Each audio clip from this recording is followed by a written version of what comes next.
Hi అండి. కోడిగుడ్డు కారం దోస ఎలా చేయాలో చూద్దామా? ఎండుమిర్చి, వెల్లుల్లి రెబ్బలు, జీలకర్ర మిక్సీలో వేసుకొని సరిపడా ఉప్పేసుకొని మిక్సీ పట్టుకోండి. కొంచెం నీళ్లు పోసుకోండి. నీళ్లు పోసుకుంటా మిక్సీ పట్టుకోండి. మెత్తగా మిక్సీ పట్టుకొని తీసుకోండి ఒక బౌల్‌లోకి.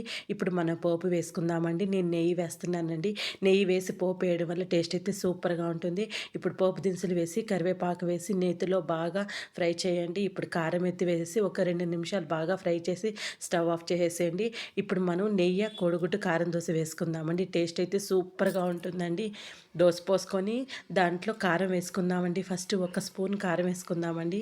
నూనె వేసుకోండి లేదంటే నెయ్యి వేసుకోండి. ఇప్పుడు కారం వేసుకొని బాగా దోసకంతా స్ప్రెడ్ చేసుకొని ఇప్పుడు కోడిగుడ్డు కొట్టేసుకుందామండి. అంతేనండి, టేస్ట్ అయితే అద్దరిపోవాల్సిందేనండి.